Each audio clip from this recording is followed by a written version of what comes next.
Tribunal 2-এ Ashulia যে 7 জনকে হত্যা করা হয়েছে, যার মধ্যে 6 জনকে পুড়িয়ে দেওয়া হয়েছিল, তার একজন সাক্ষীর জবানবন্দি শুরু হয়েছে, একজনের জেরা বাকি ছিল সেটা শেষ হয়েছে। আর ট্রাইব্যুনাল 2-এ যেটা উল্লেখযোগ্য ঘটনা সেটা আপনাদেরকে সকালবেলায় আমার আরেকজন প্রসিকিউটর গাজী মনোয়ার হোসেন তামিম জানিয়েছেন। শেখ হাসিনার ভাষায় রণক্ষেত্রের সহযোদ্ধা হাসানুল হক ইনুর বিরুদ্ধে মোট 8টি অভিযোগে ফরমাল চার্জ আমরা দাখিল করেছি। অনারেবল ট্রাইব্যুনাল 2 আমাদের ফরমাল চার্জ সংশ্লিষ্ট ডকুমেন্ট বিবেচনা করে আসামি হাসানুল হক ইনুর বিরুদ্ধে 8টি চার্জের অভিযোগ আমলে নিয়েছেন এবং আগামী 29 তারিখ প্রোডাকশন ওয়ারেন্ট, যেহেতু সে অন্য একটা মামলায় আটক আছে, তাকে অনারেবল ট্রাইব্যুনাল 2-এ হাজির করার নির্দেশ দিয়েছেন। আপনাদেরকে যেটা আমরা জানাতে চাচ্ছি সেটা হচ্ছে হাসানুল হক ইনু তৎকালীন ক্ষমতাসীন 14 দলীয় জোটের অন্যতম শরিক, জাসদের সুপ্রিমো। তিনি নিয়মিত তৎকালীন প্রধানমন্ত্রী শেখ হাসিনার সাথে যোগাযোগ রক্ষা করতেন, বিভিন্ন বিষয়ে পরামর্শ দিতেন এবং তিনি তার ঊর্ধ্বতন অবস্থান থেকে স্থানীয় এসপি এবং তার দলীয় ক্যাডার বাহিনীকে বিভিন্ন ধরনের নির্দেশনা দিতেন এবং শেখ হাসিনাকে সরকারের আইনশৃঙ্খলা বাহিনী এবং আওয়ামী লীগ এর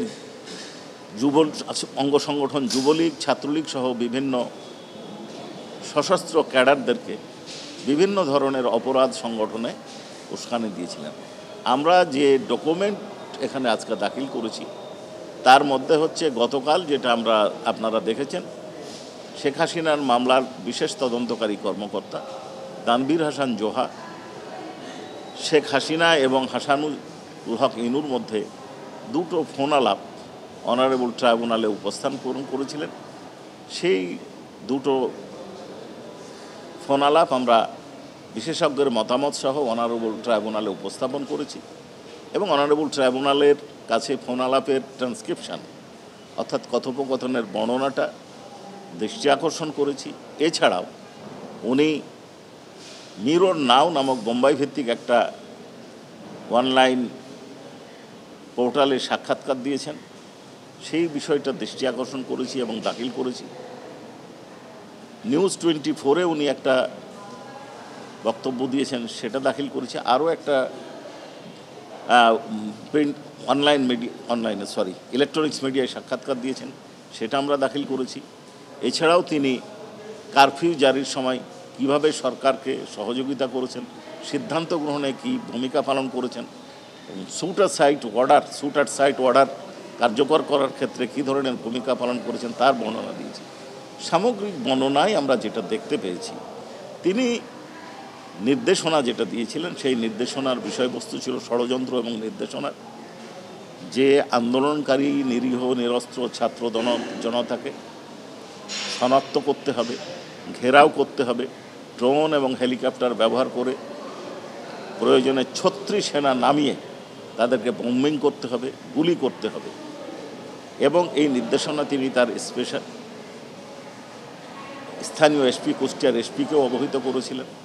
এছাড়া তিনি যে কথাটা বলেছিলেন যে, আমি গতকালও যেটা আপনাদেরকে বলেছিলাম, যে আন্দোলনকারীদেরকে ধরা হবে, তারপরে জেলখানায় পাঠিয়ে দেওয়া হবে, এটা স্ক্রলে নিউজে আসবে, কিন্তু তাদেরকে ছেড়ে দেওয়া হবে এবং বলে দেওয়া হচ্ছে ছেড়ে দেওয়া হবে মানে আর কি, অর্থাৎ একটা অবৈধ ডিসপোজাপের একটা ইঙ্গিত দিয়েছিলেন, যেটাকে আমি গতকাল বলেছিলাম যে তাদেরকে হত্যা করা। এছাড়া শেখ হাসিনা এবং হাসানুল হক ইনুর ফোনালাপ থেকে যেটা উঠে আসছে সেটা হচ্ছে জঙ্গি নাটকের কার্ডটা খেলতে হবে, অর্থাৎ আন্দোলনকারীদেরকে জঙ্গি বলা হবে, তাদেরকে গুলি করে হত্যা করা হবে এবং এইটাই প্রচার করা হবে জঙ্গি আক্রমণে তারা নিহত হয়েছে। আর 5ই আগস্ট অর্থাৎ কারফিউ উঠিয়ে দিয়ে প্রতিটা ওয়ার্ড থেকে 2000 করে লোক নিয়ে ঢাকা শহর দখল করে নিতে হবে। তারপরে উনি আরও বলেছেন জামাত শিবিরের মেরুদণ্ড ভেঙে দিতে হবে, বিএনপিকে ধ্বংস করে দিতে হবে। এ ধরনের বিভিন্ন ধরনের উস্কানিমূলক বক্তব্য দিয়েছেন। সুশীল সমাজকে ব্যবহারে দিয়েছেন। দুজন পলিটিক্যাল লিডারের উনি নাম নিয়েছেন, একজন হচ্ছেন জুনায়েদ সাকি আর একজন হচ্ছে সাইফুল। তাদেরকে দলে কিভাবে নেওয়া যায় তার বর্ণনা দেওয়ার চেষ্টা করেছেন। আরও বিভিন্ন ধরনের উনি বক্তব্য দিয়েছেন। শেখ হাসিনার নির্দেশে যে ধরনের কার্যক্রম চলেছে, নিপীড়ন নির্যাতন চলেছেন, তাকে পূর্ণ সমর্থন উনি জানিয়েছেন। সামগ্রিক বর্ণনা আমাদের এই ফরমাল চার্জে 39 পৃষ্ঠার ফরমাল চার্জে বর্ণনা করা হয়েছে।